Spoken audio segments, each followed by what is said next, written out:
એમાં શા કારણથી અટક્યો છે, શા કારણથી રખડે છે, શા કારણથી દુઃખી છે, શા કારણથી આ ટેન્શનમાં છે,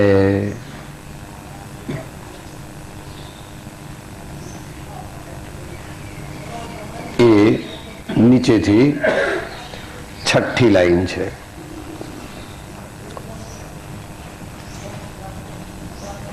અનાદિથી શબ્દ રૂપ રસગંધ અને સ્પર્શનો મોહ રહ્યો છે, તે મોહ અટકાવવાનો છે. મોટું પાપ અજ્ઞાનનું છે. લગભગ એની વિચારણા પૂરી થઈ હતી. હમણાં શ્રીમણીભાઈએ એનો વિસ્તારથી અર્થ કર્યો છે. પહેલી ગાથામાં પોતાના સાચા સ્વરૂપને ન સમજવું અને તેને લીધે જગતના પદાર્થોના ને પોતાના માનવા, એનું નામ મોહ. એનું નામ મોહ. મારી તબિયત બહુ સારી છે. તબિયત એટલે શું? જો નખમાઈ રોગ નથી, તમારે જે ગોળીઓ બોળીઓ ના લેવી પડે, ઇન્જેક્શન બિન્જેક્શન.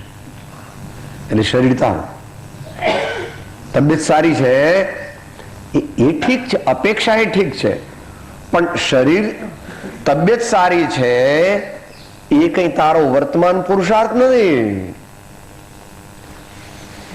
આરોગ્યના સામાન્ય નિયમો પાળ્યા પછી તબિયત બગડી પણ જાય અને તબિયત સુધરી પણ જાય. એ નિશ્ચયથી આપણે આધીન નથી. જો હોત તો ઇતિહાસના દાખલા ગણાવી જાઓ, 4-5.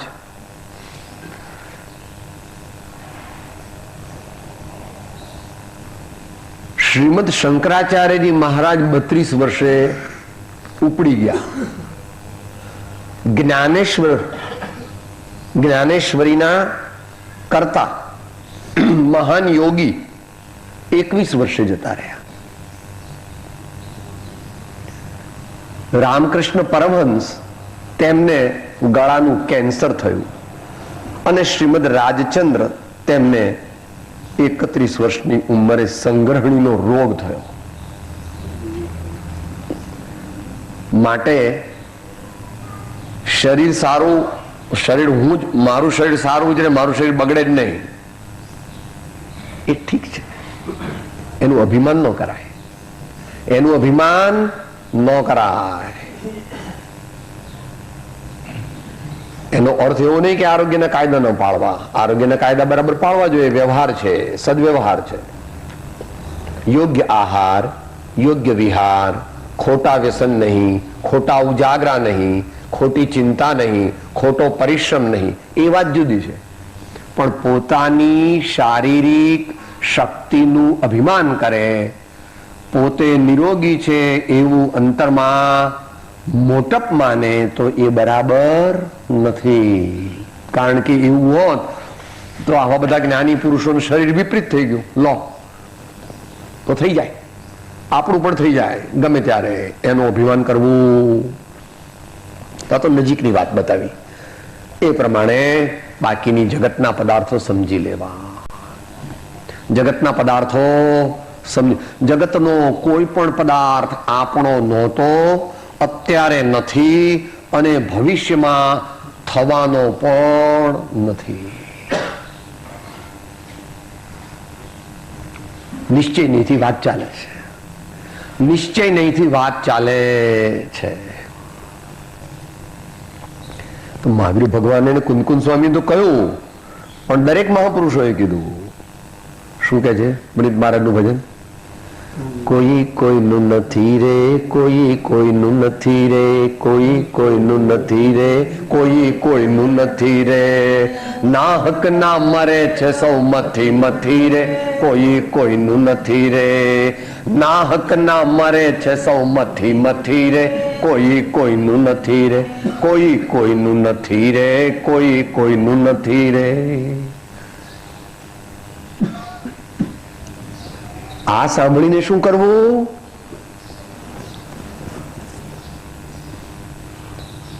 મોહ અને સ્વાર્થ ઘટાડવા. પણ સર્વસંગ પરિત્યાગ નથી એટલે કોઈનો સંબંધ તો રહેવાનો. જ્યાં સુધી એકલ વિહારી મુનિ ન થાય ત્યાં સુધી કોઈનો સંગાત રહેવાનો. અને આ કાળે એકલ વિહારી મુનિનો મહાવીર ભગવાને નિષેધ કર્યો છે. અત્યારે મુનિએ એકલા વિહાર કરવો નહીં ને માતાઓએ બે હોય તો વિહાર કરવો નહીં. માતાઓ મિનિમમ 3 જોઈએ અને મુનિ મિનિમમ 2 જોઈએ. એકલો વિહરે તો સ્વચ્છંદમાં જાય, આજ્ઞા નથી. માટે કોઈ શિષ્ય હોય, કોઈ શ્રાવક હોય, કોઈ આહાર કરાવનાર હોય, કોઈ અધ્યયન કરાવનાર હોય, કોઈ અધ્યાપન કરાવનાર હોય, એવું રહેવાનું. અને ઘરમાં તો તને બધી ખબર છે, માં બાપ, પતિ પત્ની, દીકરા દીકરી કે બીજા સગાવાલા કે મિત્રો રહેવાના. એ ભલે રહ્યા, પણ હું એમને અંતરથી મારા માનતો નથી અને છતાં મારી ફરજ બજાવું છું. જ્યાં સુધી અંતરમાં પૂરો વૈરાગ્ય ન થાય ત્યાં સુધી. એ આજે વધારે કહેવાની જરૂર નથી, કારણ કે ગઈકાલ વાત થઈ ગઈ ને, પરમ દિવસે સીતા માતાની 18 વર્ષના લવકુશ થયા ત્યાં સુધી બરાબર ફરજ બજાવી અને દુનિયામાં કોઈ ન બનાવે એવા દીકરા બનાવ્યા. રામને પણ ટક્કર મારે એવા, રામને પણ ટક્કર મારે એવા લવને કુશ બન્યા, પરંતુ એક જ મિનિટમાં છોડી દીધા. કારણ કે કોઈ દી એને પોતાના દીકરા એમણે માન્યા જ નહોતા. આ આત્મા છે, હમણાં પુત્ર રૂપે નજીક છે. આ આત્મા છે એ પુત્ર રૂપે મારા સંપર્કમાં સંયોગમાં આવ્યો એમ માનતા હતા. રાતના પણ માળા એવી જપતા હતા, લવકુશી નહોતા જપતા.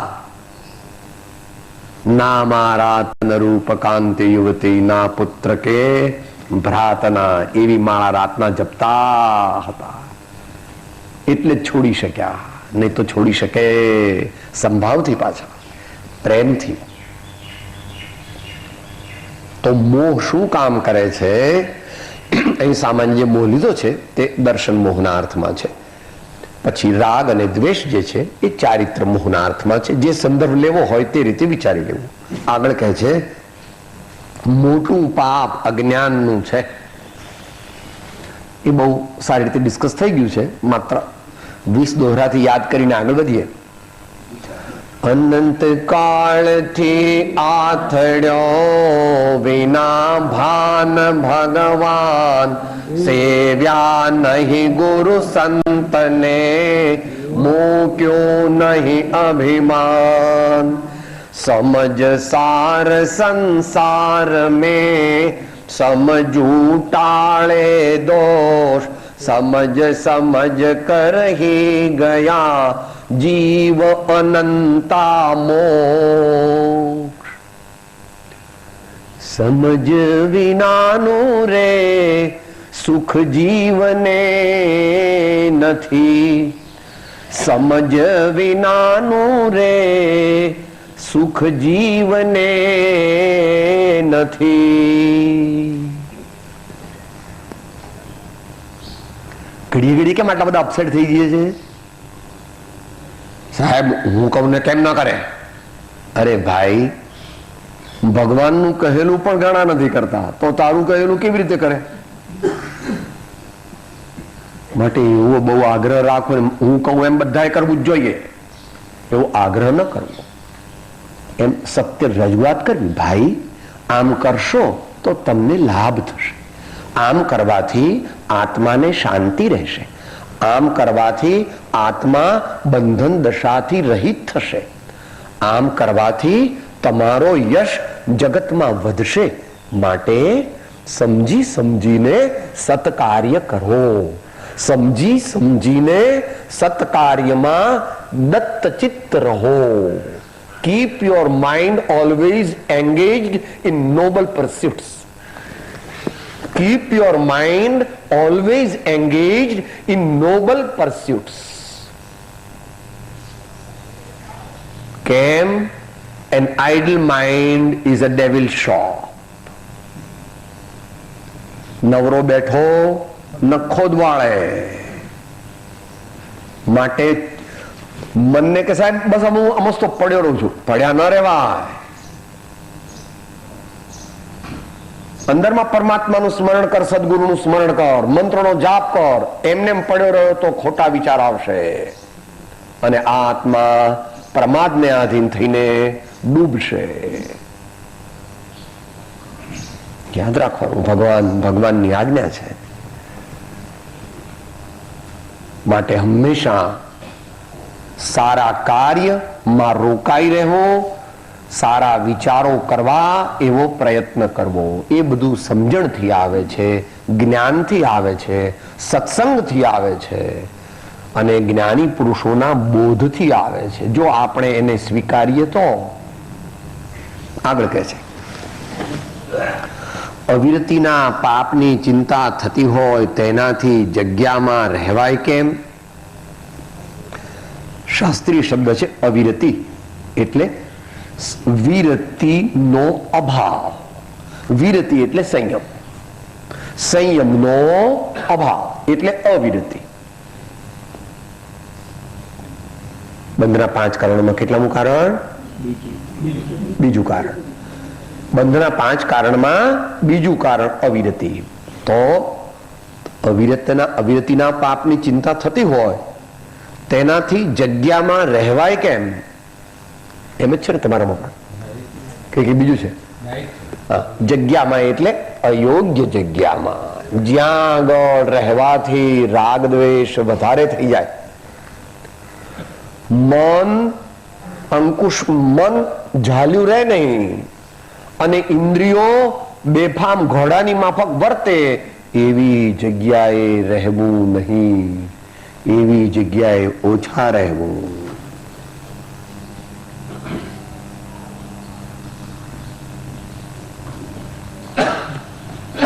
જેને કલ્યાણ કરવું છે તેને માટે ભગવાન કહે છે યોગ્ય દ્રવ્ય, યોગ્ય ક્ષેત્ર, યોગ્ય કાળ, યોગ્ય ભાવ એનો સ્વીકાર કર.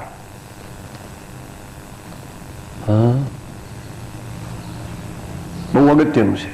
ખાસ કરીને આપણે લોકો જે આપણી જાતને આધ્યાત્મિક માનીએ છીએ તે ખરેખર આધ્યાત્મિક નથી. કારણ રાગના પ્રસંગો, દ્વેષના પ્રસંગો, મોહના પ્રસંગોમાં વારંવાર જવું અને ભાવ રાખવા સમતાના, એ બનવું કઠણ છે બાપા. કૃપાળુદેવ તો એમ વચનામૃતમાં કહે છે કે તીર્થંકર આદિથી પણ થવું દુર્લભ છે.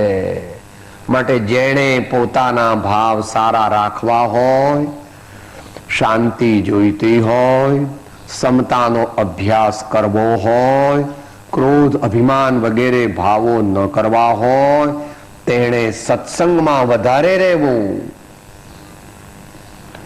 નિવૃત્તિ ક્ષેત્રમાં વધારે રહેવું, તીર્થમાં વધારે રહેવું, સંતોના સમાગમમાં વધારે રહેવું, મુમુક્ષુ એટલે સાચા મુમુક્ષુના સમાગમમાં વધારે રહેવું.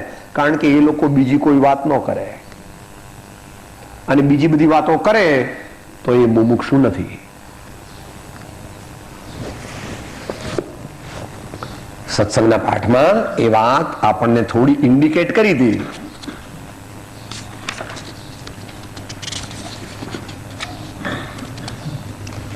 સત્સંગ વિશે પાનું 75 છે, 24મો પાઠ. નીચેથી ચોથી લાઈન, જ્યાં માયા અને સ્વાર્થ હોય છે ત્યાં સત્સંગ જ હોતો નથી.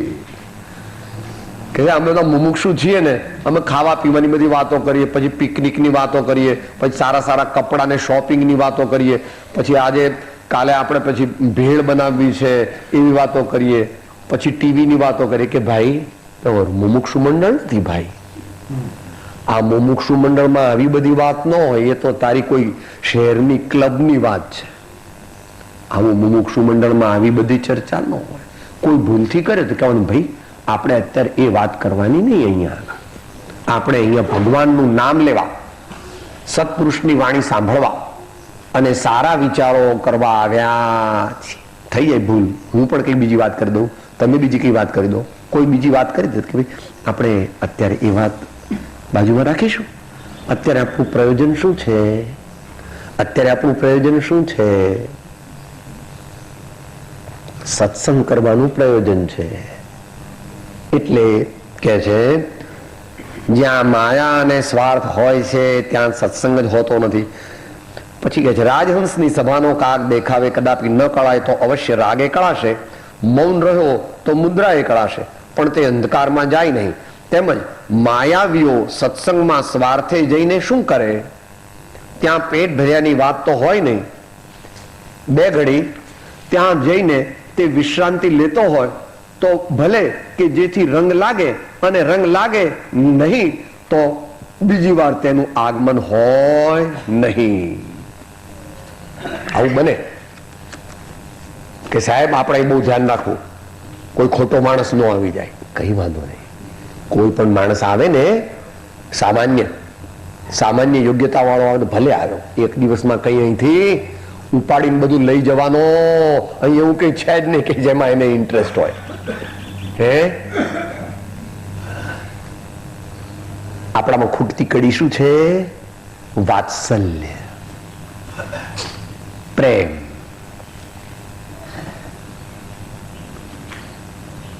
વડવામાં ભાઈશ્રી હતા, એમણે મોટું બોર્ડ બનાવેલું, પધારો મુમુક્ષુ પ્રાહુણા.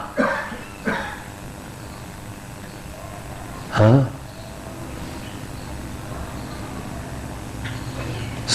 સંતોની અને ધર્મી જીવોને કોની સાથે પ્રેમ હોય?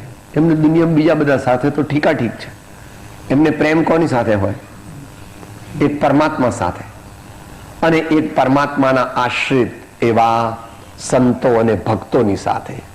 આ સિવાય એમનો અંતરનો પ્રેમ બીજે ક્યાંય હોતો નથી.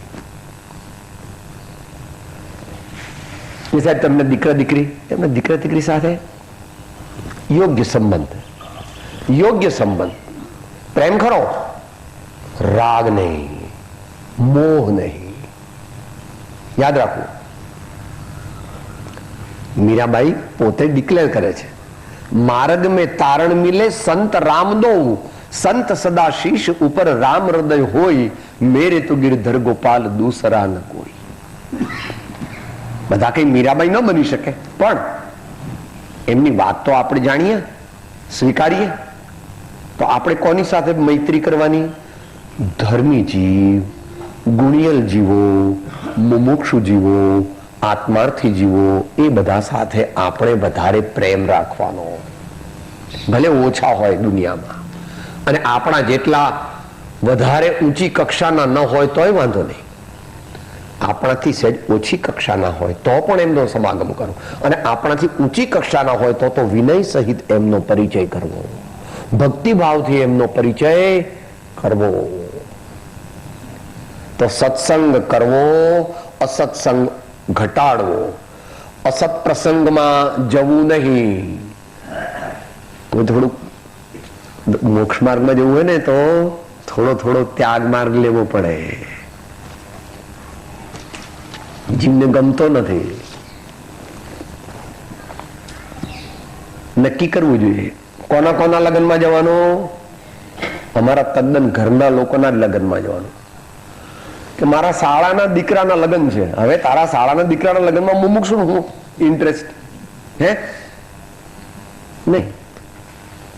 કારણ કે જો બધા લગ્નમાં જાય તો કોઈ દી બહાર નીકળી શકે જ નહીં. કારણ કે દરરોજ અત્યારે કેટલી કંકોત્રી આવે તમારા ઘેર? કોઈ ત્યાં દરરોજ નહીં, 4, 5, 6 કે 7. હવે દરરોજ તું 6-7 મેરેજ એટેન્ડ કરે તો શું થાય તારું?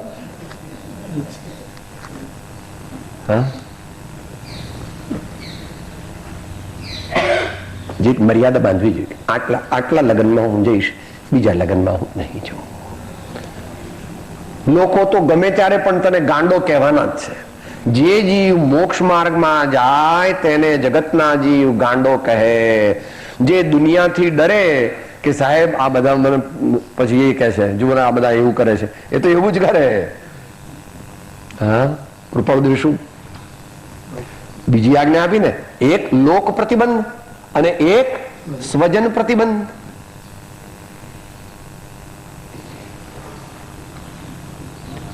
મનોનિગ્રહના વિઘ્નોમાં 100મા પાઠમાં ઝાઝાનો અતિ સ્નેહ લીધો છે. ઝાઝાનો અતિ સ્નેહ માટે આપણું ખપ પૂરતું બરાબર છે. તો અહીંયા કહે છે આગળ,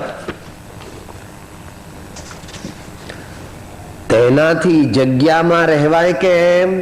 એટલે એવી જગ્યાએ વધારે રહેવું નહીં કે જ્યાં રહેવાથી આપણા ભાવ બગડી જાય, આપણને કોઈની સાથે કોન્ફ્લિક્ટ મોટા થઈ જાય, બહુ મોટું ઝઘડો થઈ જાય, અથવા તો કોઈના પ્રત્યે આસક્તિ થઈ જાય, એવું પણ નહીં. મોક્ષ માર્ગ એવો છે પ્રભુ, અનંત કાળથી જેનો પરિચય નથી તેનો પરિચય કરવો, એનું નામ નિશ્ચય મોક્ષ માર્ગ. અનંત કાળથી જેનો પરિચય નથી તેનો પરિચય કરવો, એનું નામ નિશ્ચય મોક્ષ માર્ગ. એને ભગવાન જ્ઞાયક આત્મા કહે છે. એ તો આપણે ન કરી શકીએ બહુ, પણ આ લોકો કરી શકે. Full time business. આમાં જ તું પ્રીતિવંત બન, આમાં જ થા સંતુષ્ટ ને આ નાથી બનતું તૃપ્ત તુજને સુખ ઉત્તમ થશે. આપણે એટલી બધે ઊંચે તો ન જઈએ, પણ કે ભાઈ આટલા first maternal relation, first paternal relation તારું જે હોય તે એટલામાં જઈશ, અને ખાસ 3 કે 4 દોસ્તાર હોય તો એટલું બસ. ધર્મ એટલે જીવન સુધારવાની દિવ્ય કળા. ધર્મ એટલે જીવન સુધારવાની દિવ્ય કળા છે. ધર્મ એટલે કઈ પોથીમાં લખ્યું છે અને મંદિરમાં જઈને આરતી ઉતારી લીધી એટલે ધર્મ થાય એવું નથી પ્રભુ. આપણા જીવનના દરેક પ્રસંગોને દિવ્ય સ્વરૂપ આપે, બદલી નાખે, પવિત્ર બનાવે, એનું નામ ધર્મ. એનું નામ ધર્મ.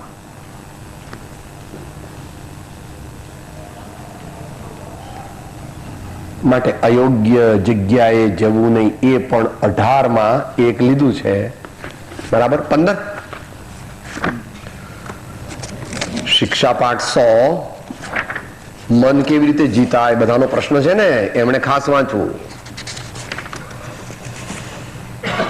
17મો મુદ્દો છે, પૃષ્ઠ સંખ્યા 128.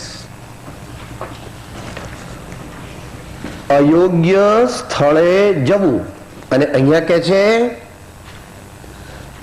તેનાથી જગ્યામાં રહેવાય કેમ? જગ્યા એટલે સ્થળ.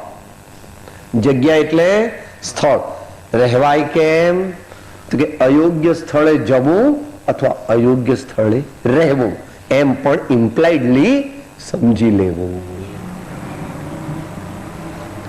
માટે જેણે ત્વરાથી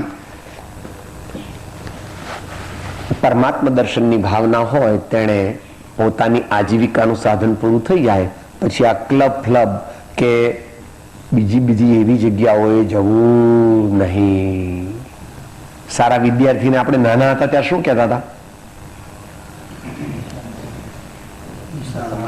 નિશાળેથી નીસરી જવું પાસરા ઘેર, એમ ઓફિસેથી નીકળી જવું પાસરા ઘેર. કઈ પ્રયોજન ન હોય બીજે તો આ ક્લબ ફ્લબ અથવા બીજું કે ભાઈ આજકાલ હોય છે બધું કઈ ખબર નહીં આપણને, અત્યારે મોડર્ન જમાનાની બહુ ખબર, પણ બધી વાત કોક વાર સાંભળીએ કે અમે તો આમ જઈએ ને અમે આમ જઈએ. ભાઈ ક્યાંય જવા જેવું નથી.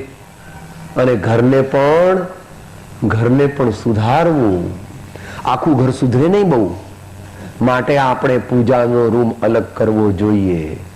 સાહેબ અમારે મુંબઈમાં તો એ વ્યવસ્થા ન થાય તો કે ભાઈ એક ખૂણો રાખવો અને છોકરાઓ સાથે નક્કી કરવું કે બેટા તમારે ટીવી વગેરે ચલાવવું હોય ને તો આ બીજા ટાઈમે ચલાવજો, આટલો ટાઈમ તમારે ટીવી નહીં ચલાવવાનું. એક જ રૂમ હોય તો શું કરે? એટલો ટાઈમ ટીવી નહીં ચલાવવાનું. પ્રેમથી બિલકુલ ટીવી નહીં ચલાવવાનું એમ કહેતો તો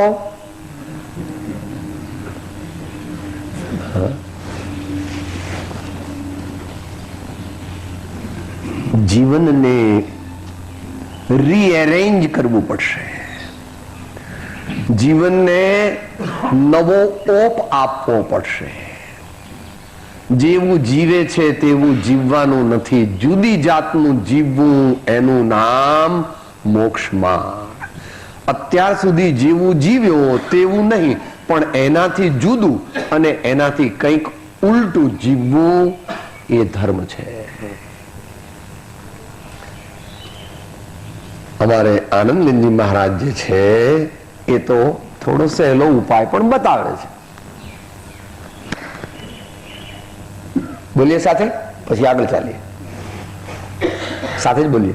ધર્મ ધર્મ કરતો જગ સહુ ફિર, ધર્મ ન જાણે હો મર્મ જીનેશ્વર. ધર્મ જીનેશ્વર ચરણ ગ્રહ્યા પછી કોઈ ન બાંધે હો કર્મ જીનેશ્વર.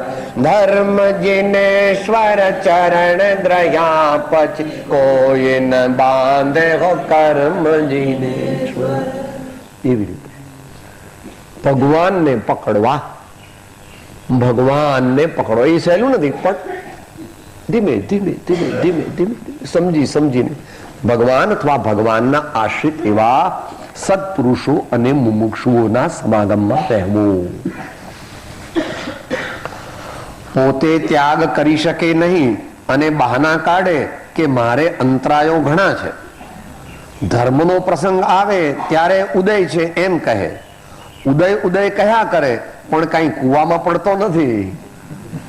ગાડામાં બેઠો હોય અને ઘાંચ આવે તો સાચવી સંભાળીને ચાલે. તે વખતે ઉદય ભૂલી જાય.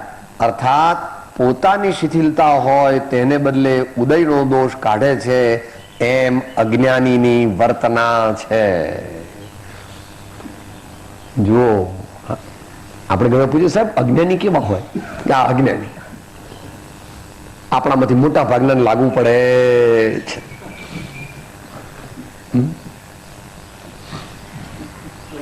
બહુ માર્મિક છે. જ્ઞાની પુરુષોની અનુભવવાણી આપણને પરમ ઉપકારી છે. કડવી લાગે છે તો પણ તે હિતકારી હોવાથી આપણે સ્વીકારવા જેવી છે. પોતે ત્યાગ કરી શકે નહીં અને બહાના કાઢે કે મારે અંતરાયો ઘણા છે. વાંક કોનો છે? પોતે ત્યાગ કરતો નથી અથવા કરી શકતો નથી. એને બદલે શું કે છે? સાહેબ મારે તો અંતરાય આવી ગયો એમ કે. એટલે હું એમ કે સત્સંગમાં આવ્યો કે શું અંતરાય આવ્યો? કે સાહેબ મારા એક ફ્રેન્ડના લગ્ન હતા. ફ્રેન્ડના લગ્ન હતા એટલે કેટલા દિવસ લગ્ન ચાલે? લગ્ન તો 3-4 કલાક ચાલે. તું કેટલો વખત ત્યાં રહ્યો? કે 4 દિવસ રહ્યો. કે ત્યાં 4 દિવસ કેમ રહ્યો? 3-4 કલાક લગ્ન હતા અને તારો જરાક નજીકનો મિત્ર હતો તો એક દાડો આગળ જવાનો, બસ બહુ થઈ ગયું. જેવા લગ્ન પત્યા ગેટ આઉટ. પણ ત્યાં મજા આવે છે એટલે 3 દાડા આગળ ને 3 દાડા પાછળ જાય અને કહે છે કે મારે અંતરાય આવ્યો. અંતરાય આવ્યો નથી, પોતાનો જે રાગ ભાવ તેને પોષી રહ્યો છે. ધર્મનો પ્રસંગ આવે ત્યારે ઉદય છે એમ કહે. એ તો દરેક ભાઈઓ કહે છે. પંચમીની પોળમાં લગભગ 20 વર્ષ સ્વાધ્યાય ચાલે. પછી જરાક વરસાદ આવે, સાહેબ વરસાદ આવ્યો તો એટલે અમે ના આવે. સાહેબ જરા ઇન્કમ ટેક્સની મુદત હતી એટલે ના આવ્યા, સાહેબ આ લગ્ન પ્રસંગ હતો એટલે ના આવ્યા, સાહેબ જરા તબિયત નરમ હતી એટલે ના આવ્યા. પણ તબિયત નરમ હોય, 1 ડિગ્રી 2 ડિગ્રી તાવ હોય તો દુકાને જાય અને એના ઘરવાળા કે અરે તમારી તબિયત સારી નથી ને શું વળી આ જગ્યાએ આરામ કરો, તને ખબર ન પડે, હું દુકાને જવું એટલે મારો તાવ ઉતરી જાય. માળો જોતો કરો શું કે છે, તને ખબર ન પડે, હવે હું દુકાને જાઉં ને એટલે મારો તાવ, અને સત્સંગમાં જાય તો તાવ ચડી જાય. વિચારવું, આપણે શું સમજીએ સાહેબ આ બાવા લોકોને કઈ ખબર ના હોય ને એટલે એમને શું, આ તો એ લોકો આખો દાડો ભગવાનનું નામ લીધા કરે, આત્માનું ધ્યાન કરે. આમાં શું આ બાવા લોકોને તમે પાછા એમને મોટા કહો છો કે આ બહુ મોટા પુરુષ. એવો વિચાર પણ ન કરવો. કદાચ તારે ધર્મ ન કરવો હોય તો ન કરવો, વાંધો નહીં, પણ મહાન ધર્માત્માઓ વિશે અંતરમાં લેશ માત્ર પણ અનુચિત વિચારવાથી કરોડો વર્ષોની સજા મળે છે. પ્રેમથી કેવું, ભગવાન તમે મને નથી ગમતા એટલે હું તમને નહીં ભજું. ભગવાન કે fair enough, you are quite to be admired that you are honest enough to say like this. આપણે ભગવાન ગમતા કોઈને ભગવાન નથી ગમતા દુનિયામાં, કોક વિરલાને જ ભગવાન ગમે. તો ભગવાનને આપણે કહીએ કે ભગવાન મને તમે બહુ નથી ગમતા એટલે હું તમારું ભજન નહીં કરું. ભગવાન કઈ વાંધો બેટા, વિચારજે, પછી કોક વાર વિચાર. ભગવાન કઈ અપસેટ થાય નહીં, આખી દુનિયા ભગવાનને નથી ભજતી. તો આપણે એવું માનીએ છીએ ને કે સાહેબ આ લોકોને શું ખબર હોય, દુનિયાની ગતાગમ એમને કઈ પડે. કૃપાળુદેવ પણ એક જગ્યાએ લખ્યું છે ધર્મ, અર્થ, કામ અને મોક્ષ ચારેયના પુરુષાર્થ વિશે અમે તને બધું જ કહી શકીએ એમ છીએ. ને એવી એક વાર્તા આવે છે, પણ આજે એનું ઇન્ડિકેશન કરી દઉં, આખી વાત ન કહું.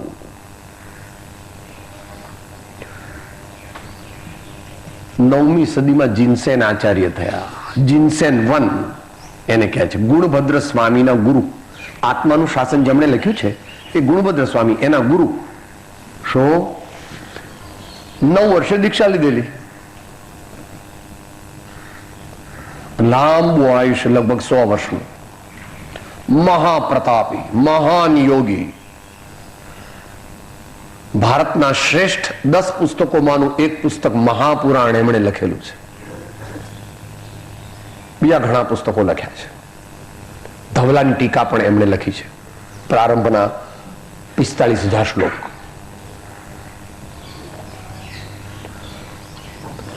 વિજયનગરનું સામ્રાજ્ય સ્થાપવામાં જે એમણે સ્થાપ્યું એ એમના શિષ્ય હતા. વિજયનગરનું સામ્રાજ્ય લગભગ 700 વર્ષ ચાલ્યું, જેના રેમનન્ટ્સ અત્યારે હમ્પીની આજુબાજુ મળે છે. તે કોઈ વખતે અનેક પ્રકારના દરબારીઓ હોય, એમાં કે ભાઈ આ તમારા આ ગુરુ તમે કરો છો, ગુરુ શું સમજણ પડે, કઈ એમને કઈ સમજણ ન પડે.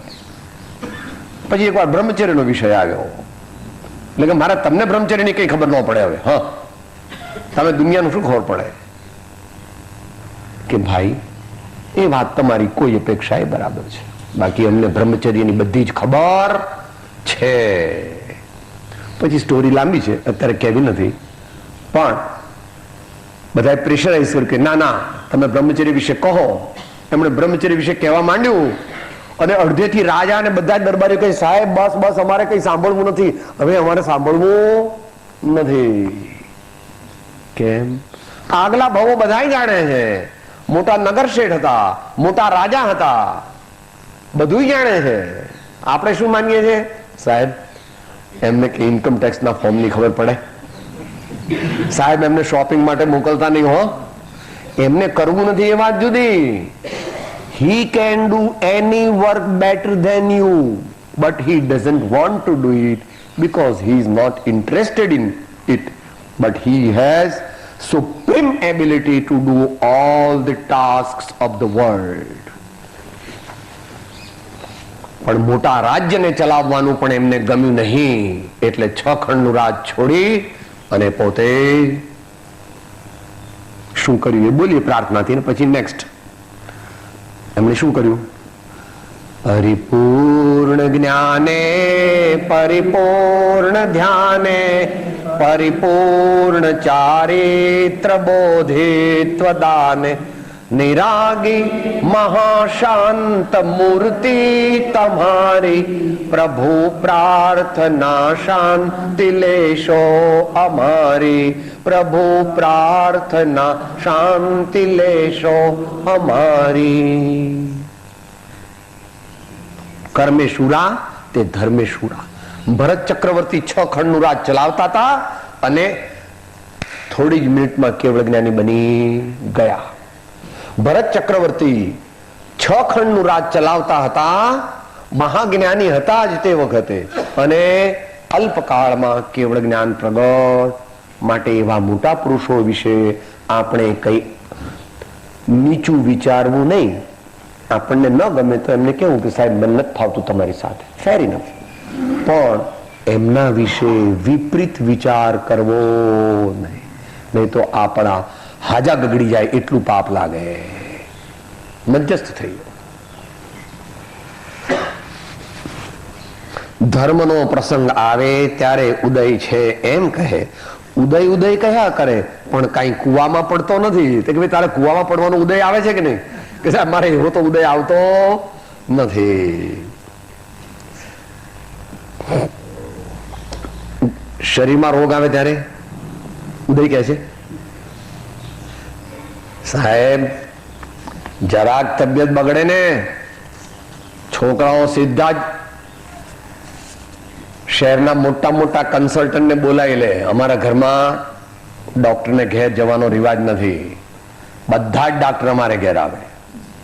અમારે ઘેર ડાક્ટરને ત્યાં જવાનો રિવાજ, કોઈ પણ ડાક્ટર હોય અમારે ઘેર આવે, 500, 1000, 2000, 5000, 10000, 20000 એની ફી લઈ જાય. અને આજકાલ તો બધું પોર્ટેબલ આવે છે, એટલે અમારે બ્લડ બધું તપાસ કરવું હોય તો ઘેર આવીને બધું કરી જાય. કે 10,000 નું બિલ મોકલી દેવાનું.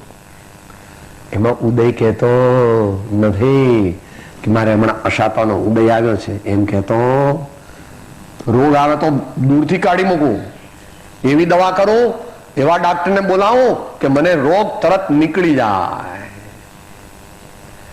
ભગવાનનું તત્વ સમજ્યો નથી. તત્વને સમજ્યો, રોગ માટે યોગ્ય ઔષધ કરવું એ વાત જુદી છે, પણ જે અંદરમાં તું અભિમાન કરે છે અને અંદરમાં ક્ષમતા રાખતો નથી તો શરીર બગડે, અને બગડવાનું જ એનું નામ જ પૂતગલ. તો ક્ષમતા રાખવી, ઔષધ કરવી, ચરી પાળવી અને શાંતિ રાખવી. ધીમે ધીમે રોગ ઓછો થઈ જવા સંભવ છે.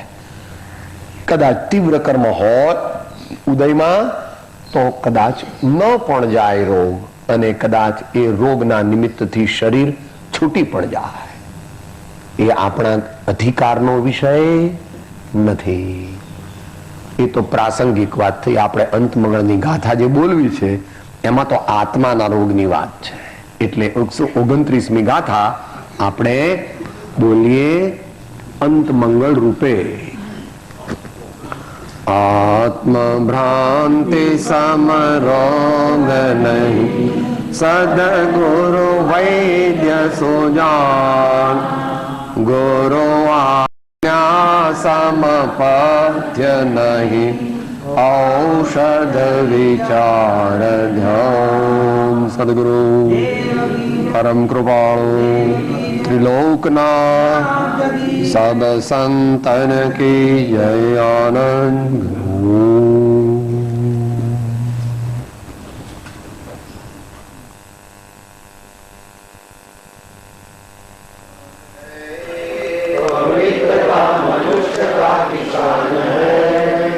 पवित्रता मनुष्यता की शान है, पवित्रता मनुष्य का किसान है, जो मन वचन कर्म से पवित्र हो, जो मन वचन कर्म से पवित्र हो, जो मन वचन कर्म से पवित्र हो, जो मन वचन कर्म से पवित्र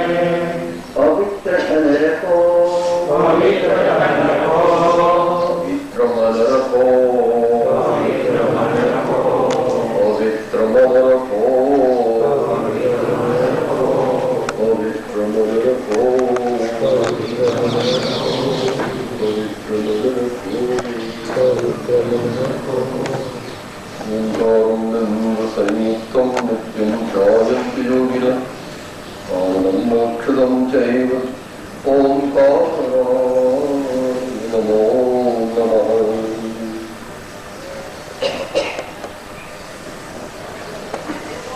परम पुरुष प्रभु सद्गुरु परम ज्ञान सुखदाम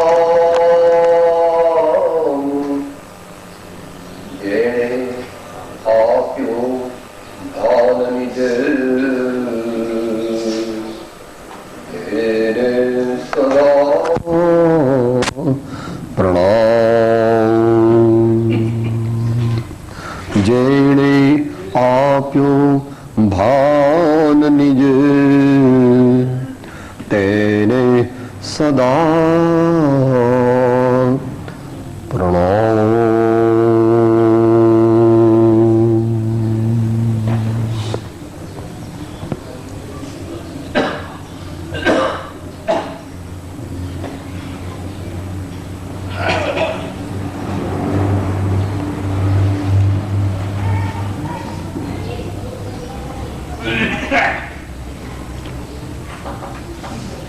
જ્યાં સુધી સર્વસંગ પરિત્યાગ થયો નથી ત્યાં સુધી જીવનના અનેક પાસા છે. પાસા તો ત્યાર પછી પણ રહે છે, પણ જ્યાં સુધી સર્વસંગ પરિત્યાગ નથી થયો ત્યાં સુધી મનુષ્ય ચારે વસ્તુનું ધ્યાન રાખવું પડે છે. આરોગ્ય, મહત્તા, ફરજ અને પવિત્રતા. ચારે વસ્તુનું કાળજી રાખવી પડે છે.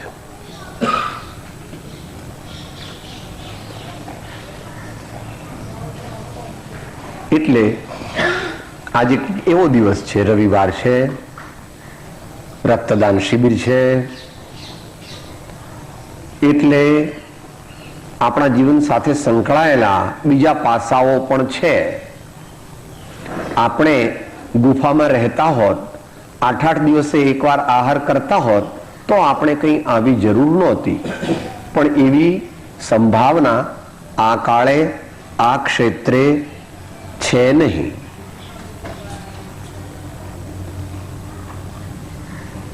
તો જેમ આપણી સંભાળ રાખીએ છીએ વ્યવહારથી, આપણી સંભાળ રાખીએ છીએ, એમ કુટુંબની પણ સામાન્ય સંભાળ હો, એમ પોળ કે સોસાયટી કે જે પણ કંઈ અત્યારે ઊભી પોળ થઈ ગઈ એટલે માળા, મલ્ટી સ્ટોરી, એની પણ એક સોસાયટી જેવું બનાવવામાં આવે છે, ઘણું ખરું કોઓપરેટિવ વગેરે.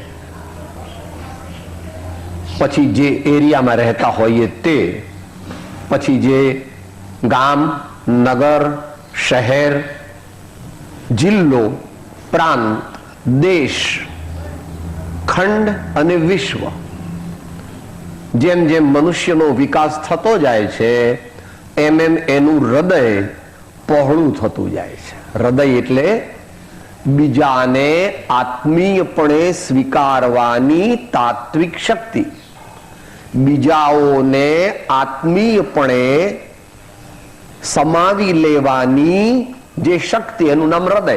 એ હૃદય પહોળું થતું જાય છે. તો સૌથી મોટું તીર્થંકર ભગવાન અને એવા મહાન પુરુષોનું થઈ ગયું જે અહીંયા સ્પેસિમેન છે. ઘાસ, વડ, લીમડો, પીપળો, ઈયળ, અળસિયું, કીડી, મકોડા, માખી, મચ્છર અને પછી બીજા પણ ઉંદર, ખિસકોલી, નોળિયા વગેરે, અને શિયાળ, કૂતરા, બિલાડી, વરુ, વાઘ, સિંહ, ગેંડા, હાથી, બધાને કહે છે આવો ભાઈ હરખા આપણે બે સરખા. જો ચોછઠ્ઠે હોય તો, આંખ ઉગાડી હોય તો, આંખ ઉગાડી હોય ને આવે સિંહ તો કે આવો ભાઈ હરખા, આપણે બે સરખા. પણ આંખ બંધ હોય તો ત્યાં કઈ પ્રશ્ન છે. એ પરમ મૈત્રીમાં જતા રહ્યા છે. મૈત્રી ભાવમાં નહીં. મૈત્રી ભાવ તો વિકલ્પ વાળી અવસ્થામાં હોય. પરમ મૈત્રી ભાવ, ગઈકાલે પરમ વૈરાગ્યની વાત કરી હતી ને. વૈરાગ્ય હોય ત્યાં સુધી આ છોડવા જેવું છે અને આ ગ્રહણ કરવા જેવું છે, ત્યાં સુધી વૈરાગ્ય છે. પરમ વૈરાગ્ય આવે ત્યારે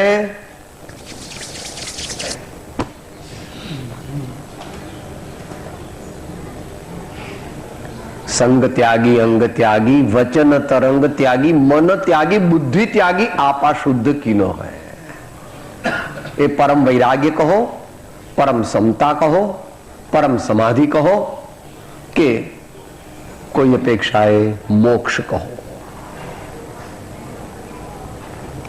તો એ પ્રમાણે જીવનને જેમ છે તેમ તેના સમુચ્ચય સંદર્ભમાં સમજીને પોતાની જે કંઈ યોગ્યતા હોય તે પ્રમાણે વર્તન કરવું, તે પ્રેક્ટિકલ લાઈફ છે, તે યથાર્થ જીવન છે. પરંતુ તેવું જીવન જીવતા પણ મારે સદગુરુ સર્વજ્ઞ ભગવાનની સાક્ષીએ આત્માની દ્રષ્ટિ વધારવી છે, આત્માનું સ્મરણ વધારવું છે અને આત્મામાં સ્થિરતાનો પ્રયોગ કરવો છે, એવી ઉત્તમ મુમુક્ષુની દ્રષ્ટિ હોય છે. એવી ઉત્તમ મુમુક્ષુની દ્રષ્ટિ હોય છે. પણ એવા ઉત્તમ મુમુક્ષુઓ પણ બહુ ઓછા રહી ગયા આ કાળે. એટલે અહીંયા આગળ જે સંદર્ભ ચાલે છે, શ્રીમદ રાજચંદ્ર વચનામૃત ઉપદેશ છાયા, આંક 7, પત્રાંક પૃષ્ઠ સંખ્યા 707, છેલ્લો પેરેગ્રાફ.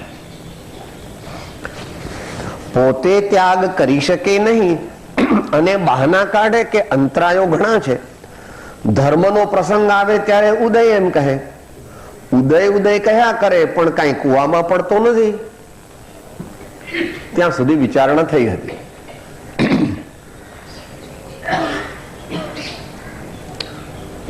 કર્મનો વાંક કાઢ્યા કરે તેને ધર્મ થતો નથી. કર્મનો વાંક કાઢ્યા કરે તેને ધર્મ થતો નથી. કોઈ અપેક્ષાએ કર્મ અને ધર્મ એકબીજાના થી તદ્દન વિપરીત છે. કોઈ અપેક્ષાએ. કારણ કે સામાન્ય માણસ જેને કર્મ કહે છે એ કર્મમાં કર્તાપણાની ભાવના છે સામાન્ય માણસ માટે. અને જ્યાં કર્તાપણાની ભાવના છે ત્યાં આગળ કંઈક ઈચ્છા પણ છે. માટે સંતો કહે છે, જહાં રામ તહાં કામ નહીં, કામ તહાં નહીં રામ, દુહ સાથ મિલત નહીં, દિન રજની એક સાથ. રામ એટલે આત્મારામ. જહાં કામ તહાં રામ નહીં, રામ તહાં નહીં કામ, દુહ સાથ મિલત નહીં, દિન રજની એક સાથ. પણ આ વાત પણ ગુરુગમથી સમજવી. આખો મોક્ષ માર્ગ ગુરુગમને આધીન છે. કોઈ પણ જીવ ગુરુગમ વિના પોતાની મેળે મોક્ષ માર્ગને પ્રાપ્ત થાય એવી વિશ્વ વ્યવસ્થા નથી. કોઈ વિદ્વાન પૂછે કે સાહેબ તત્વાર સૂત્રમાં એમ કહ્યું છે કે તન નિસર્ગાદ અધિગમાદ્વા, તો કે આ ભવની અપેક્ષાનું કથન છે. નિસર્ગજ સમ્યક દર્શન જેને ઉત્પન્ન થાય છે તેણે પણ આગલા ભવોમાં સદગુરુના ચરણની સેવા કરી હોય અને તેમની પાસેથી ગુરુ મુખે જ્ઞાન મેળવ્યું હોય અને આ ભવમાં તેનું અનુસંધાન કરીને આગળ વધે છે. પણ તેવા તીર્થંકર જેવા પણ પોતે જ્યારે ધર્મમાં આગળ વધે ત્યારે સૌથી પહેલા શું કરે?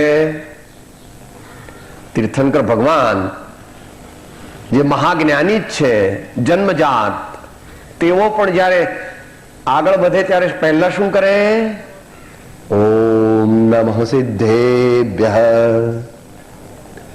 ઓમ નમઃ સિદ્ધેભ્યઃ. પરમાત્માની વંદના કર્યા સિવાય એમને પણ દીક્ષા લેવાનો અધિકાર તીર્થંકરને નથી, તો આપણા જેવા તુચ્છ જીવોની વાત તો કંઈ કરવા જેવી નથી. માટે મોક્ષ માર્ગ પોતાની પાત્રતા અને પોતાના સત્પુરુષાર્થને જેટલો આધીન છે તેટલો ગુરુગમને પણ આધીન છે. એ ગાથા બોલીને આગળ ચાલીએ. સર્વ જીવ છે સિદ્ધ સમ, જે સમજે તે થાય. સદગુરુ આજ્ઞા જીન દશા, નિમિત્ત કારણમાં. ત્યાં બંને મૂક્યા, સદગુરુ આજ્ઞા અને જીન દશા. અત્યારે જીન દશા વાન પુરુષ વર્તમાનમાં અહીં નથી, સંભવતા પણ નથી. એટલે ત્યાં પણ આત્મસિદ્ધમાં એ પ્રમાણે કહેવું પડ્યું કે પ્રત્યક્ષ સદગુરુ સમ નહીં પરોક્ષ જીનો ઉપકાર, એવો લક્ષ્ય થયા વિના ઉગેન આત્મ વિચાર. તો કર્મ અને ધર્મ કોઈ અપેક્ષાએ એકબીજાથી વિરુદ્ધ દિશા વાળા છે. આગળ કહે છે, ગાડામાં બેઠો હોય અને ઘાંચ આવે તો સાચવી સંભાળીને ચાલે, તે વખતે ઉદય ભૂલી જાય. શું કરે છે? અત્યારે તમે તમારી ગાડીમાં બેસો છો કે રિક્ષામાં બેસો છો, ખાડો આવે એટલે શું કરો છો? સાહેબ ધ્યાન રાખજો. ખાડો આવે એટલે શું કરો છો? સાહેબ ધ્યાન રાખજો, આંચકો આવશે. ઉદય છે એમ કે ને સાહેબ નાના તો તમારી કમરમાં ચસ્કો આવી જાય. મારી કમર ત્યાં જ વાંધો છે. મારી કમર, હા કમર છે, કમર છે એનો સ્વીકાર છે, પણ મારી કમર છે એનો સ્વીકાર નથી. કમર છે એનો સ્વીકાર છે, પણ એમાં મૂર્છા ન થઈ. માટે જેવી રીતે આરોગ્યની જાળવણી દ્વારા શારીરિક સ્વાસ્થ્યને સંભાળે છે, તેનાથી અનેક ગણો પુરુષાર્થ કરીને આત્માની સ્વસ્થતાને સંભાળવા માટે જ્ઞાનીઓ આપણને પ્રેરણા આપે છે.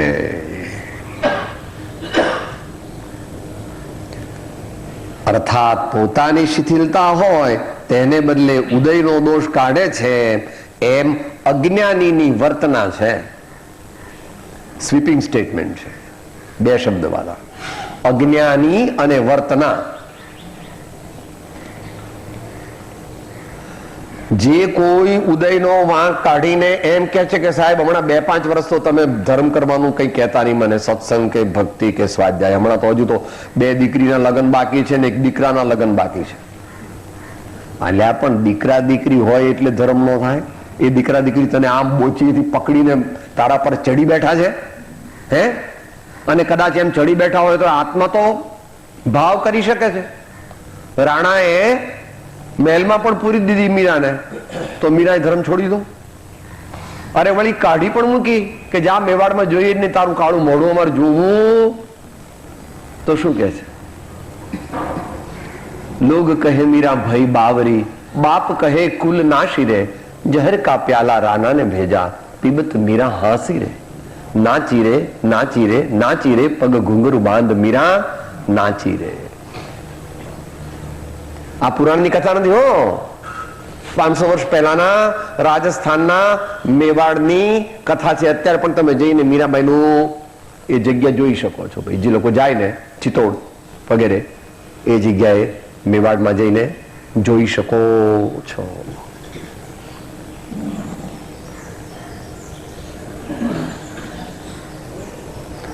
વચનામૃત 108માં કૃપાળુદેવ કહે છે, તારે દોષે તને બંધન છે તે સંતની પહેલી શિખામણ છે.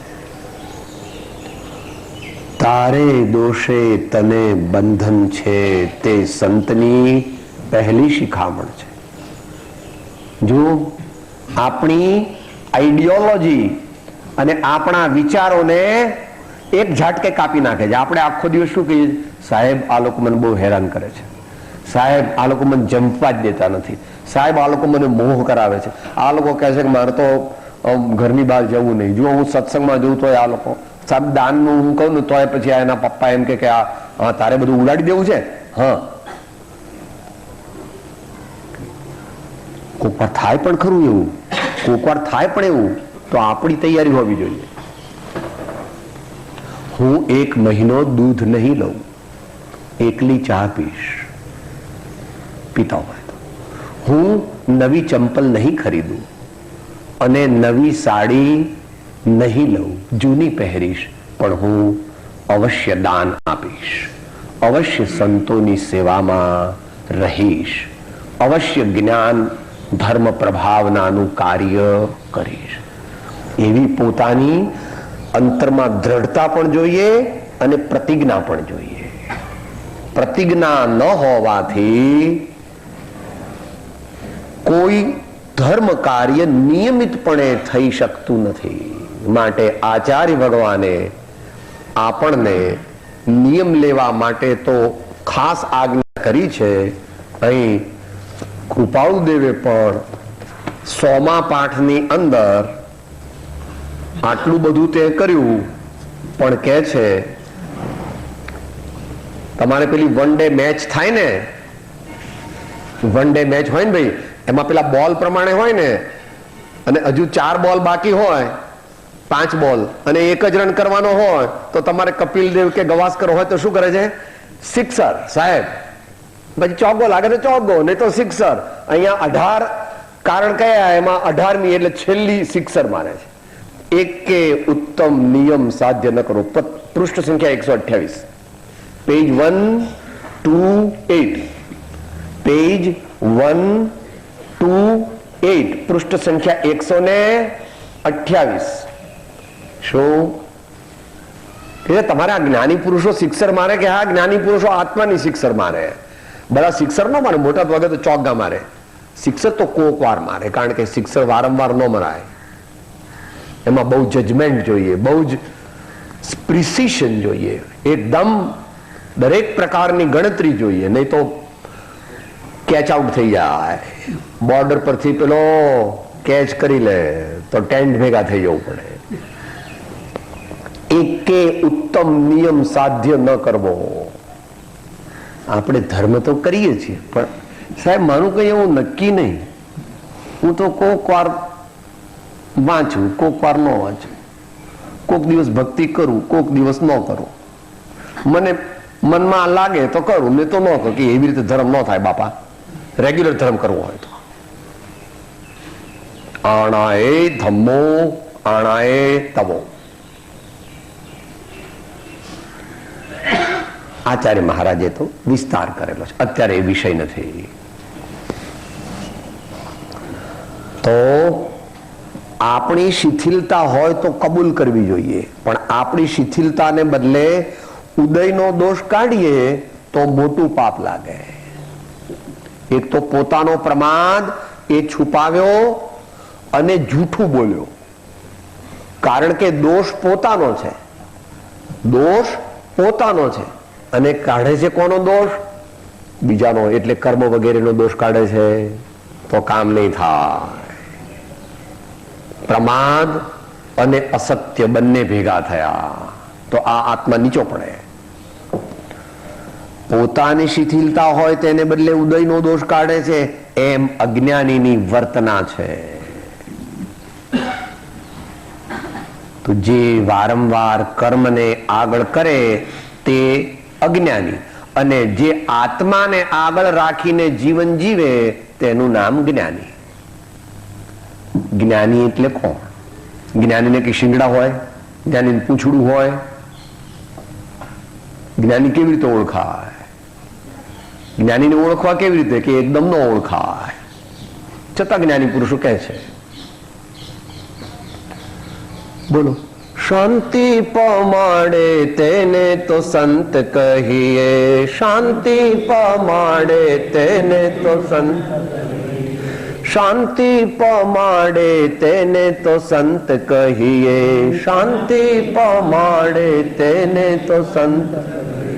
વળી બીજી વ્યાખ્યા પણ કરે છે, ચાહ ગઈ ચિંતા ગઈ મનવા બેપરવા, जिनको कछु न चाहिए वो साहन का सा, जिनको कछु न चाहिए वो साहन का सा.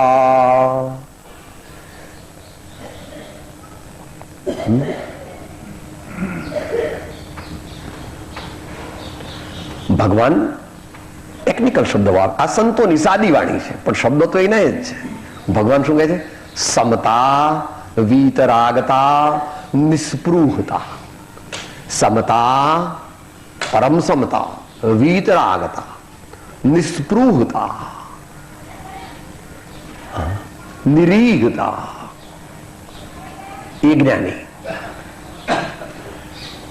સદગુરુના લક્ષણમાં જેમ આત્મજ્ઞાન, સમદર્શિતા, વિચરે ઉદય પ્રયોગ, એમ અન્યત્ર ઈચ્છા રહિતપણું પણ લીધેલું છે. એવી જ એક ગાથા શરૂઆતમાં આવે છે. માટે એ કહે છે કે અજ્ઞાની છે તે કર્મનો દોષ કાઢે છે, જ્ઞાની છે તે પોતાને નિંદે છે. એવી જ્ઞાનીની વ્યાખ્યા છે. 197 સ્વામી કાર્તિકેય અનુપ્રેક્ષા, 197મી ગાથામાં જ્ઞાનીની વ્યાખ્યા કરી છે. જે પોતાને નિંદે અને બીજાને નિંદે નહીં, એ જ્ઞાની. આત્માનમ નિંદંતઃ ગુણગ્રહણે સુષ્ઠુ અનુરક્તાઃ. આત્માનમ નિંદંતઃ ગુણગ્રહણે સુષ્ઠુ અનુરક્તાઃ. આત્માની નિંદા એટલે પોતાની નિંદા કરે છે, અને કોઈ મહાન ગુણિયલજનો, ધર્માત્માઓ, કોઈ એવા મહાન પુરુષો જે મુનિ, આચાર્ય વગેરે કે બીજા જે હોય મહાજ્ઞાની, તેમના ગુણોને પ્રત્યેક ક્ષણે ગ્રહણ કરવા તૈયાર રહે છે. His life is an open book and he is ready to accept any virtue from anybody without any reservation. Any virtue from anybody without any reservation. એવા મહાપુરુષ છે. આગળ કહે છે, લૌકિક અને લોકોત્તર ખુલાસો જુદો હોય છે. ઉદયનો દોષ કાઢવો એ લૌકિક ખુલાસો છે. અહીંયા પહેલા ઉત્સર્ગ માર્ગ કહ્યો, હવે અપવાદ માર્ગ કહે છે. પહેલા આગળ કીધો ઉત્સર્ગ માર્ગ કીધો. ઉત્સર્ગ એટલે કડક, ઉત્સર્ગ એટલે કડક, ઉત્સર્ગ એટલે આદર્શ. પ્રવચન સાર વાંચનાર જાણે છે ને ભાઈ, વિસ્તારથી લીધું છે. ઉત્સર્ગ એટલે નિયમપૂર્વક શું કરવું, એનું નામ ઉત્સર્ગ. અને અપવાદ એટલે તો પોતે જ બતાવે છે. અપવાદ એટલે કોઈક વાર હળવું આચરણ કોઈક સંયોગોમાં જ્ઞાનીને પણ કરવું પડે છે. હળવું આચરણ કોઈક વાર કોઈક સંયોગોમાં જ્ઞાનીને પણ કરવું પડે છે. એનું નામ અપવાદ માર્ગ. અહીંયા હવે અપવાદ માર્ગ બતાવે છે. લૌકિક અને લોકોત્તર ખુલાસો જુદો હોય છે. એક પ્રશ્નનો જવાબ અનેક પ્રકારે હોય છે. ઉદયનો દોષ કાઢવો એ લૌકિક ખુલાસો છે. તો કર્મનો ઉદય નથી એમ જ્ઞાની કહેતા નથી. કર્મોનો ઉદય નથી અથવા કર્મનો ઉદય અકિંચિત કરે છે એવો એકાંત જ્ઞાની કહેતા નથી. કાઢો પૃષ્ઠ સંખ્યા 378.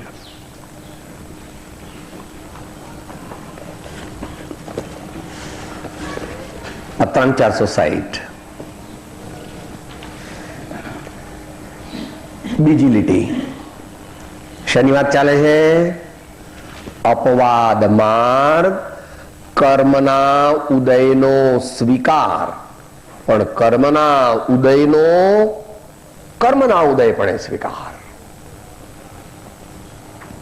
ઘણીવાર શારીરિક વેદનાનું બળ વિશેષ વર્તતું હોય છે ત્યારે ઉપર જે કહ્યો છે તે સમ્યક પ્રકાર રૂડા જીવોને પણ સ્થિર રહેવો કઠણ થાય છે.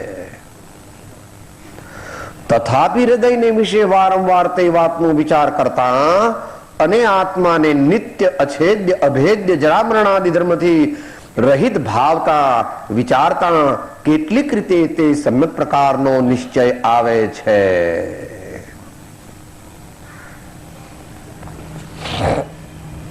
જ્ઞાની હોય અને તીવ્ર કર્મનો ઉદય હોય તો કોક વાર એમ થઈ પણ જાય. એવું સાંભળીને જગતના જીવો કહે લો જ્ઞાની છે, આવા જ્ઞાની હોતા હશે? એમ નથી. એ કઈ કેવળ જ્ઞાની કે સાતમા ગુણસ્થાનના મુનિ નથી કે સંપૂર્ણ દેહાતીત અવસ્થા છે એમની. એ અનેકાંત નહીં જાણવાથી જીવ બાહ્ય ચેષ્ટા માત્રથી એકાંત પકડી લે છે. બાહ્ય ચેષ્ટા માત્રથી એકાંત પકડી લે છે. તો જ્યારે તીવ્ર કર્મનો ઉદય હોય ત્યારે જ્ઞાનીના પણ ભાવ કોઈક વાર આત્મામાં ન રહે તેવો પણ ઔષધાદિનો સ્વીકાર કરે અથવા શારીરિક સેવા પણ કરે.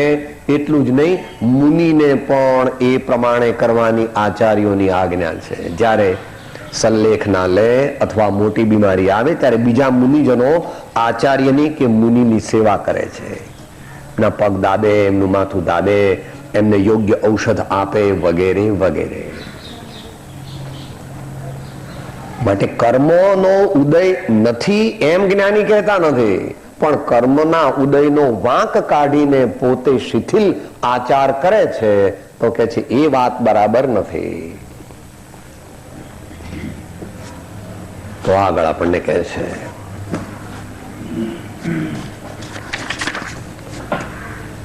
અનાદિકાળના કર્મો બે ઘડીમાં નાશ પામે છે, માટે કર્મનો દોષ કાઢવો નહીં. તો કોણ બળવાન? ધર્મ કરનારો આત્મા બળવાન કે કર્મો બળવાન? તો કે સિદ્ધાંતની અપેક્ષાએ જુદો જવાબ છે અને અધ્યાત્મની અપેક્ષાએ જુદો જવાબ છે. અહીંયા અધ્યાત્મની અપેક્ષા લે છે. અનાદિકાળના કર્મો બે ઘડીમાં નાશ પામે છે, માટે કર્મનો દોષ કાઢવો નહીં. બળવાન કોણ છે? આ દુનિયામાં જે શ્રેષ્ઠ પદાર્થ છે તેને જ બળવાન ગણવો જોઈએ. આ દુનિયામાં શ્રેષ્ઠ પદાર્થ કયો? કેમ? આ દુનિયામાં શ્રેષ્ઠ પદાર્થ તમે કહો છો આત્મા. શા માટે?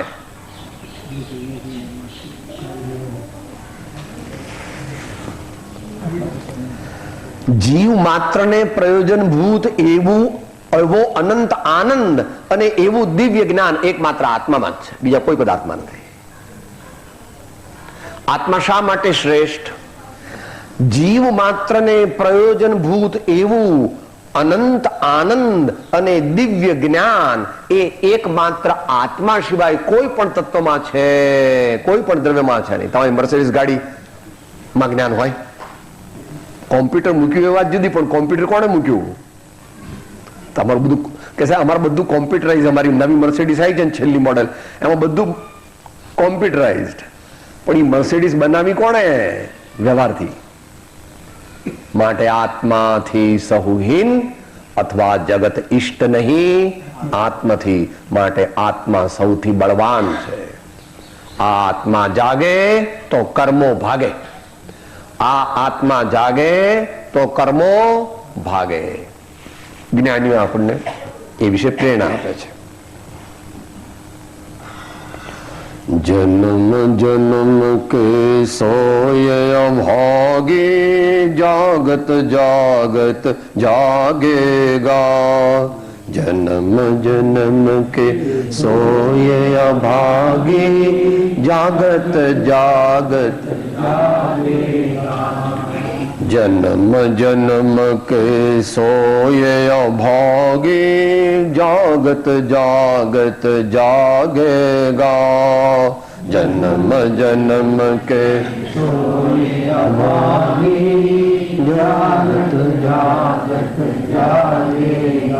रंग लागत लागत लागेगा भ्रम भागत भागत भागेगा रंग लागत लागत लागेगा भ्रम भागत भागत भागेगा। प्रभु की भक्ति गुरु जी की सेवा पावत पावत पावेगा। प्रभु की भक्ति गुरु जी की सेवा पावत पावत पावेगा। रंग लागत लागत लागेगा ब्रह्म भागत भागत भागेगा। रंग लागत लागत लागेगा ब्रह्म भागत भागत भागेगा। કર્મ બળવાન નથી પણ આત્મા બળવાન છે.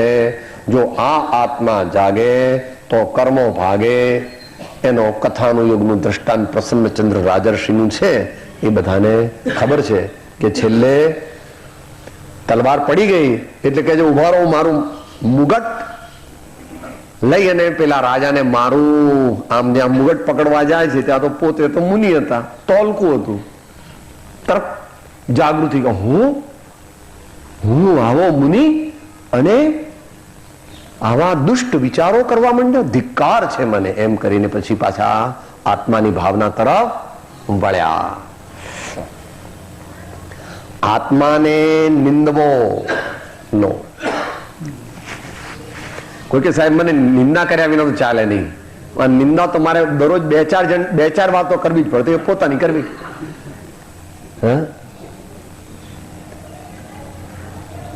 હું ભૂલ્યો, હું આથડ્યો, હું રજડ્યો, હું અનંત સંસારની વિટંબણામાં પડ્યો છું, હું પાપી છું, એ ઇત્યાદિ. બોલવું નહીં હો, અહીંથી બોલવું તો પ્રાસંગિક છે. આત્મા બોલે તો ભગવાન સાંભળે, જીભ બોલે તો અનંત લોકોની જીભ બોલે છે, ભગવાન સાંભળતા નથી. કે સાહેબ ભગવાન બહેરા છે કે એવું બધું સાંભળવા ભગવાન બહેરા છે? હા, દ્રૌપદી બોલાવે તો આજ આવે, શબરી બોલાવે તો આવે, ચંદન બાળા બોલાવે તો આવે, વિદુરજી બોલાવે તો આવે. કેમ? કારણ કે આત્મા બોલાવે છે, એમનો આત્મા બોલે છે. માટે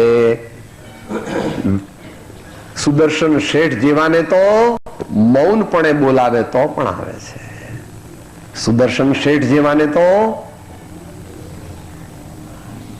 બોલતા નથી તો પણ ભગવાન આવે છે. કારણ કે એમનો આત્મા બોલે છે કે યોગ્ય હો તે થાવ, જે યોગ્ય હોય તે થાવ, હું કાંઈ માંગતો નથી. આત્માને નિંદવો. ધર્મ કરવાની વાત આવે ત્યારે પૂર્વકર્મના દોષની વાત આગળ કરે છે. ધર્મને આગળ કરે તેને ધર્મ નીપજે, કર્મને આગળ કરે તેને કર્મ આડા આવે. માટે પુરુષાર્થ કરવો શ્રેષ્ઠ છે.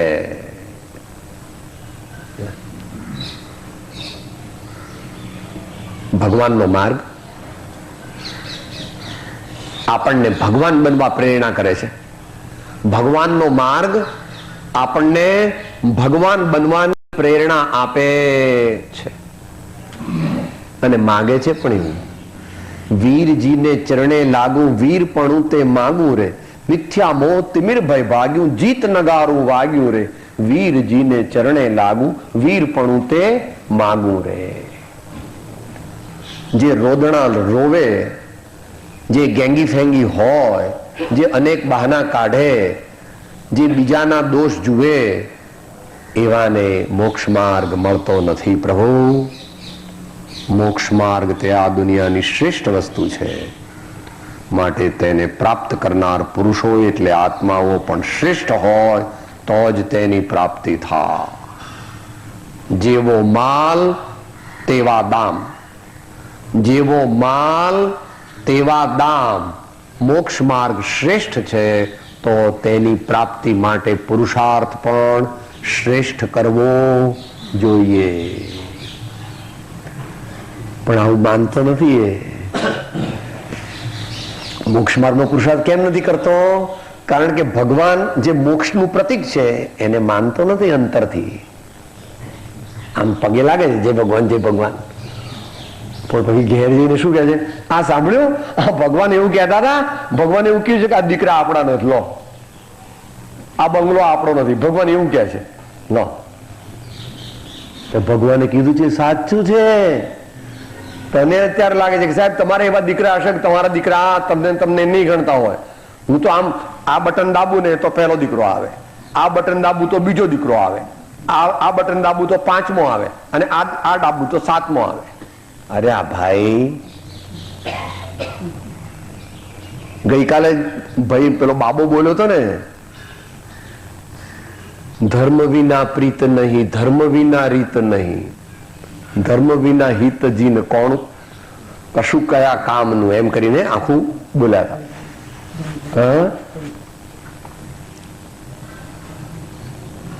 વડેરાય ચંદ એમ સદ્ધર્મ ને ધાર્યા વિના જાણી લેજે સુખ એ તો બેય જ બદામનું. વડેરાય ચંદ એમ સદ્ધર્મ ને ધાર્યા વિના જાણી લેજે સુખ એ તો બેય જ બદામનું. તું મૂછો ઊંચી રાખે છે અને એમ કે છે કે સાહેબ બંગલે આવો તો ખબર પડે હું કોણ છું. ભાઈ તમારે મુંબઈમાં ફ્લેટ પર હો, અહીંયા બંગલો કે મુંબઈમાં ત્યાં મલબારી હોય તો વળી કોઈક અપવાદરૂપ જુદી વાત છે.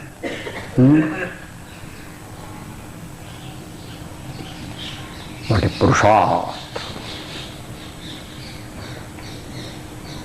આચાર્ય મહારાજે સમયસારનું સમાપન કરતા 412માં આપણને એ આજ્ઞા કરી છે અને 415માં કોરા ચેક પર સહી કરી આપી છે. કોરા ચેક પર સહી, એવો ઇતિહાસ આવે છે કે ઘનશ્યામદાસ બિરલાએ ગાંધીજીને ચેક આપ્યો તો, પેલું કોંગ્રેસનું છેલ્લું કઈ અધિવેશન છે ત્યારે, એટલે કે કેટલાની જરૂર છે કે મને કઈ ખબર ન હોય તો તમે ખજાનચીને પૂછો. એટલે કે ચલો હું સહી કરી દઉં છું, તમારે જે રકમ ભરવી હોય તે ભરી દેજો. એ બિરલા કરતા કોઈ મોટું છે? તો કે હા, આ બિરલાના દાદા છે.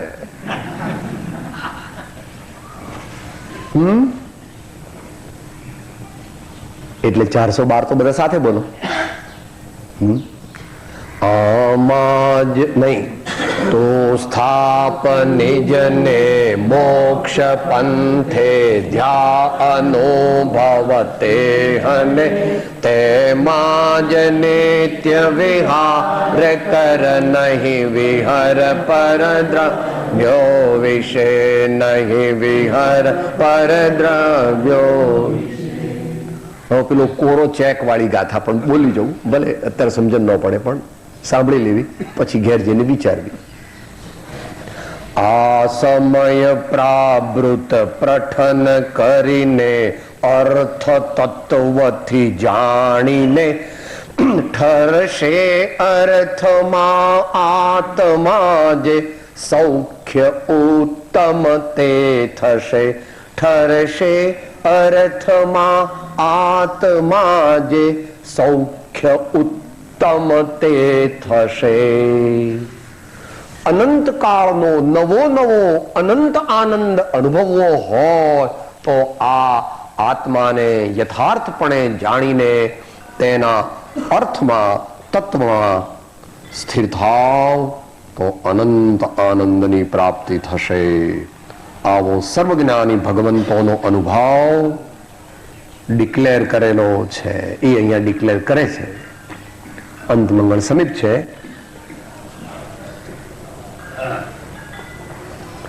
ધર્મને આગળ કરે તેને ધર્મ નિપજે, કર્મને આગળ કરે તેને કર્મ આડા આવે, માટે પુરુષાર્થ કરવો શ્રેષ્ઠ છે.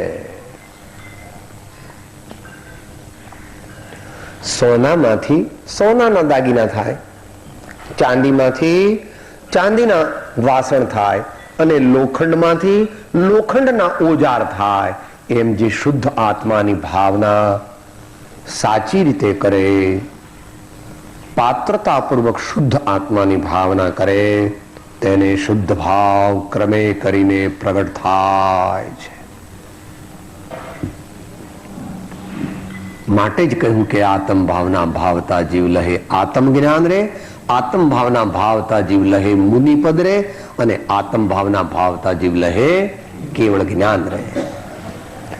પુરુષાર્થ પહેલો કરવો મિથ્યાત્વ, પ્રમાદ, અશુભ યોગ મૂકવા. પુરુષાર્થ પહેલો કરવો એટલે પુરુષાર્થને આગળ રાખવો. દરેક વસ્તુમાં જીવનમાં પુરુષાર્થ આગળ. પોતાના સારા ભાવ, પુરુષાર્થ એટલે શું? શુદ્ધ ભાવ, સારા ભાવ એને આગળ રાખવા. અને એમ કરીએ તો શું થાય? તો કે છે મિથ્યાત્વ એટલે ઊંધી માન્યતા, પ્રમાદ એટલે આળસ, ઊંઘ અને ધર્મમાં અનાદર બુદ્ધિ, અને અશુભ યોગ એટલે પાપ ક્રિયાઓ કરવી તે એ મૂકવા. એ ત્રણ વસ્તુઓ, ઊંધી માન્યતા, ઉલટી માન્યતા છોડી દેવી, આત્મભ્રાંતિ છોડી દેવી, પ્રમાદ કરવો નહીં, વારંવાર પોતાના આત્માને જગાડવો, વારંવાર પોતાના આત્માને જગાડવો. પછી ઘડિયાળથી જગાડવો હોય તો ઘડિયાળથી, કોઈકને કહેવું હોય તો કોઈકને કહીને, નહીં તો પોતે જ પોતાને ચોંટકો ભરવો જોરથી. એમ જુદી જુદી રીતે પોતાના આત્માને જગાડવો. અને અશુભ યોગ, જાણી બુજીને શરીરથી પાપ ન કરવું અથવા ઓછામાં ઓછું કરવું. વાણીથી પણ જાણી બુજીને પાપ ન કરવું અથવા ઓછામાં ઓછું કરવું. અને મનથી ને અભિપ્રાયથી પણ પાપ ન કરવું અથવા ઓછામાં ઓછું કરવું. એ શ્રાવકનો ધર્મ છે, ઉત્તમ શ્રાવકનો. મુનિ તો કોઈ રીતે પાપ કરતા નથી. આ પ્રમાણે આપણે આગળ વધવાનું છે. એનો અંતમંગળ કહે છે 15મા પાઠ ભક્તિના ઉપદેશની છેલ્લી કડી. કરશ ક્ષય કેવળ રાગ કથા દર્શો શુભ તત્વ સ્વરૂપયથા નૃપચંદ્ર પ્રપંચ અનંત દહો ભજને ભગવંત અંતલહો ભજને ભગવંત ભગવંતલહો. સદગુરુ પરમ કૃપાળો ત્રિલોકનાથ સબ સંતન કી જય. આનંદ.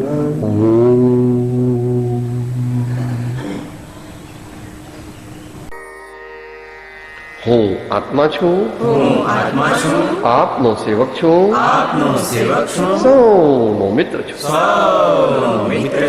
હું આત્મા છું, આપનો સેવક છું, સૌનો મિત્ર છું.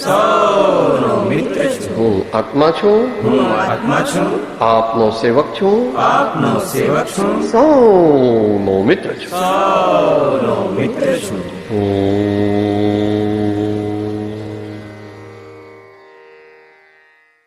જય સદગુરુ વંદન.